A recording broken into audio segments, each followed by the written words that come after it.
A lot of people use visualization. It works really well for some people. It doesn't work for others. And for some people, it works well for some things and not for other things. So the idea behind it is you visualize what you want, whatever the results are that you want, with the feeling as if you already have it now. And then the idea is that that's where you will end up. However, what most people don't realize is that while they are consciously imagining and feeling and doing all of that, in the background, the unconscious part of the brain that can't use logic or reason, can't judge anything as unrealistic, is referring not to what we want and not to whatever we're repeating and feeling and visualizing and the affirmations. It is only referring to the implicit childhood memories that prove our self-image and worldview. So we're doing the visualizations, and the reason it works for some people, sometimes for some things, is because it depends if the unconscious part of the brain is referring to any childhood memories that contradict it. So let's say I want more money. I want to have wealth. I want to feel safe financially and free and at peace, all of that. So I create this visualization of maybe a beautiful house, car, and I feel the feeling of having that financial security. So I'm visualizing it and I'm feeling it and I'm doing it all right. And in the background, the unconscious part of my brain is referring to childhood memories. And if those childhood memories don't contradict that, fantastic. Then I'm likely to get it. If, on the other hand, I have childhood memories that prove it's dangerous to be successful, or my parents won't approve of me, I don't deserve, that's a big one. I don't deserve. It'll be different for different people.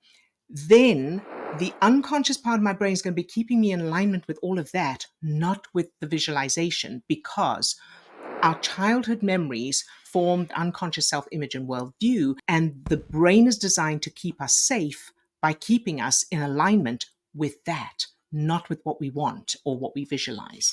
Because you brought up the example of finances, or that you could visualize moving forward and trying to create more financial abundance in your life, I know that for you, as you were talking about that, interesting connection to what you found to be the core of what was going on, the references that are back there. The one bit that I would like to add to that is just, it's about how we felt in childhood. So the references are more about the feeling. So whatever that feeling was in childhood is really what builds that foundation. And I know for you, if you want to share, what did you find is that homeostasis childhood feeling that was back there? There were a couple, actually. The one I think you're talking about, because I know you mentioned it earlier, is my father disappeared when I was about 3 years old, and we didn't know what happened to him, where he was. I found him later when I was in my 30s, which was wonderful. But anyway, back to the story. So throughout my childhood and my teenage years, we were told he was coming back. So my mum, my grandparents, they told us, oh, he's coming back. And it was the feeling of any day now, he's going to come back. And he never did, until, of course, as I say, I found him when I was in my 30s. So my whole childhood and teenage years had this feeling of something is expected and it never happens. Then as an adult, that's the feeling I had with money. I would do things that were supposed to bring in money. I was supposed to be paid. People wouldn't pay me. You know, I would start businesses that other people were successful in, and I would do exactly the same thing. So I'd be expecting the money and the money never came. So it was exactly the same feelings. And I was doing all of the visualization, the affirmations, self-hypnosis, subliminals, you name it, I did it. And I felt the feeling and all of that. But in the background, the unconscious part of my brain was referring to that childhood feeling of it's supposed to come and it never does. And it was keeping me in alignment with that instead of with what I wanted. And in this case, it just, the vehicle happened to be money. So effectively, now money was playing the role of my father in that experience. So that's kind of how it works. Yeah. And I think that provides a quick and a really good foundation to understanding a little bit better where we're going with this and how to level up, how to change, how to turbo boost your visualization so that it actually is moving us in the direction that we want to go. Right. So the answer is, the technique is, do the visualization? Absolutely. So you do the visualization the way you normally do with the feeling, make sure the feeling's strong. We all know that. You do that. And then the next level is you put that in your childhood. You put that visualization that you've been doing, the feeling of it, in your childhood memories. And we can do that based on neuroscience. We've got techniques for doing that. Then you're doing your visualization, you're going about your life, and the unconscious part of your brain is referring to proof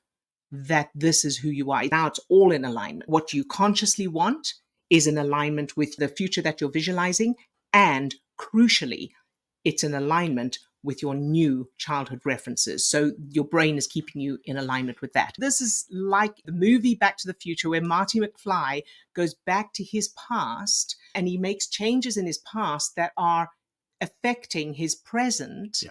This is the same thing. Now, obviously, we can't physically go back to the past, but this is the big key. The unconscious part of your brain can't tell the difference between reality and imagination. So as you imagine a different past and you change those memories, the unconscious part of your brain will believe that those are the real memories, while you will still consciously know what originally happened. So this is not brainwashing yourself or gaslighting yourself. You'll consciously know what originally happened, and you'll change the unconscious references, just like Marty McFly was making all kinds of changes. And in the same way, they affect now for you and moving forward, of course, your future. That notion of the conscious mind is what understands or can detect kind of a timeline. That's and right. For the unconscious part of your brain, everything is happening now. That's right. So Yes. if you think about it, the past isn't actually happening right now, except when neurons connect in neural pathways in our brain right now. In reality, the past is only happening right now. In the moment you remember, yes. Or as your brain refers to those memories. Can start to twist your brain into a pretzel. Obviously, it's a fairly big topic. It is all based in neuroscience. To find out more about it, we've put a link in the description of this video to a recording of a webinar that we did a little while ago that takes you through kind of the details of exactly how this works. For people that may be joining us, that notion of how do I put that into my childhood? Where's that coming from? What's that based on?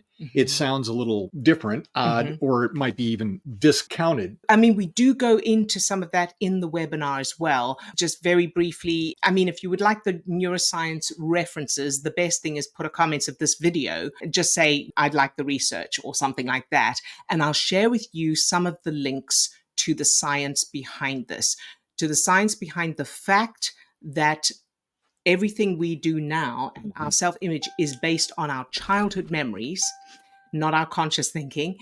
And I'll give you the science, or some of the research rather, into the science behind changing memories. It's all based in science. And if you would like the references to it, I could post those links. Absolutely. How about that? Sounds good. Great. All right, everybody. Hope that's helpful. Let us know in the comments what you think, if this is the first time you've heard of this, because we found that not many people know about this yet or are talking about it. So we'd love to hear from you, and we'd also love to hear your thoughts on the recording of the webinar. Hopefully that was all helpful. Give it a go and start to change your now.